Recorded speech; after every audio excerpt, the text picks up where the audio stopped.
Okay, so for today's Fun with Physics, we have to do with buoyancy, which this is a sad rubber duck. Okay, so I'm gonna start by putting some objects that sink, not float like that rubber duck, into this water. And we'll just see how far it displaces this water. And I have about this thing here, and so you can kind of measure. That is like backwards for me from where the camera's at, but it comes to like there. That's about how much water is displaced. Actually, I should include, because I'm gonna put them into this dish. So I'm just gonna put this dish on top too. That's just gonna float there on top and see, and that really isn't much of a difference. It's just a little bit higher. So like a little less than 5 centimeters. Now, got some water in there. I'm gonna stick all these rocks in the container and see the difference that will be for displacing the water.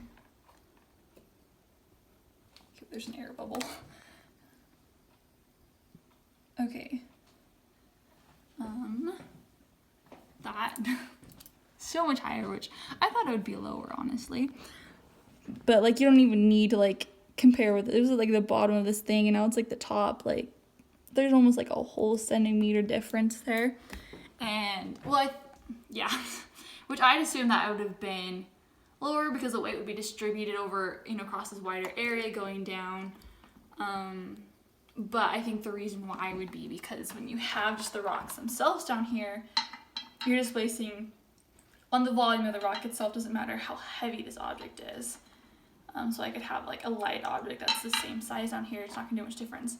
But on here, this thing is gonna sink further, I think, based off of its weight, because it's more dense now. So a floating object that is more dense will sink further than what it did when it was just sitting on top. So even though I had the same amount of objects before, even included Tupperware before, it still wasn't sinking as far. But as something that's trying to be buoyant and trying to have that, like, being in equilibrium, the density of this, which is going to be influenced by the weight of all the objects in that container, is going to influence how far down this thing goes when it's floating, and will